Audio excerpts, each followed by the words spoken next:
back to the community. Right. Such an honor, man. I really, truly believe that if you don't change a place from whence you came, if you don't make it better, then you didn't do your job. We really try to use the pedestal that we've been placed on as student athletes, especially in Clemson. Football is held very high in value. A lot of people look up to us, so we got to really take that pedestal that we get and just spread it through the community as we can. Eric, we'll stay right here on the other side of the aisle. Okay.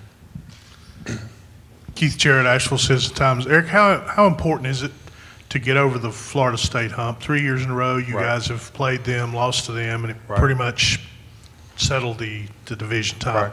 Really, I just think that we have to approach it as every other game. Once you start, measuring games differently, putting a different value on different games, that's when you start worrying about them, and then you lose others. I really think this year we need to focus on Clemson each and every game, and once we take care of our business, we'll be just fine. Eric in the purple in the camera, very back.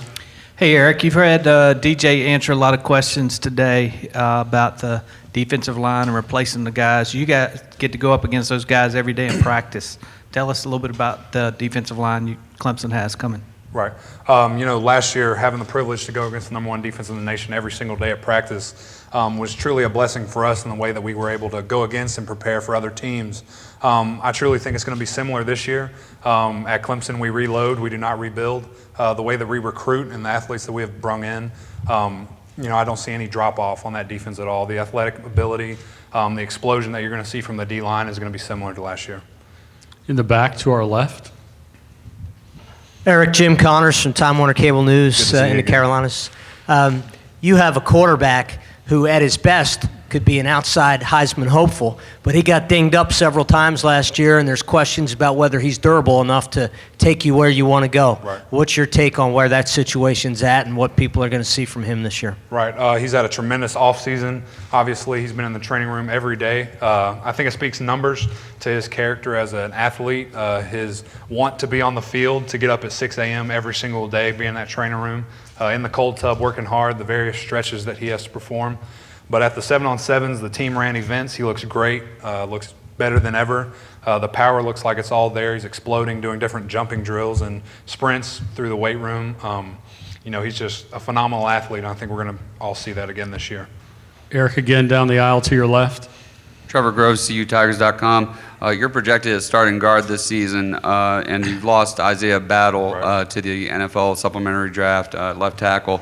How much do you cross-train personally on the line, and do you look forward to the challenge of maybe providing support at left tackle if needed? Right. Yes, sir. I think that's something that Coach Caldwell has really tried to develop his time at Clemson. He's always wanted those hybrid offensive linemen. Myself specifically, this entire summer I've worked at every position, whether that's taking snaps after practice with Ryan Norton, going on different sides of the line and various different drills that we do. If we have to put me out there at left tackle, I'll be up for the challenge. We'll be ready.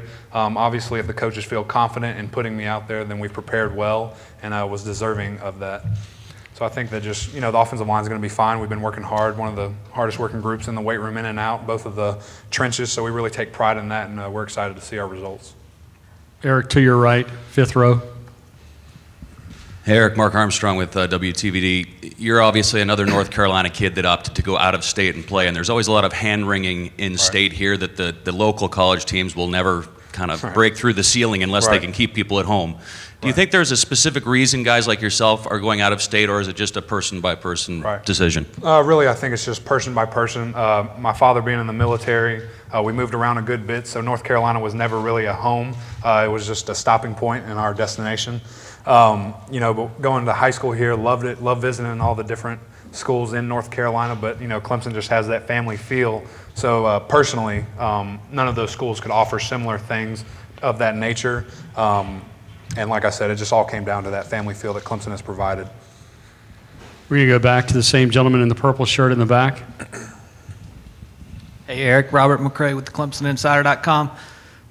When you came out of high school, your dad really wanted you to play tight end. Right. Now here you're standing as one of the leaders representing Clemson today. Talk to us about the switch to the offensive line and how that's worked out for you. Right.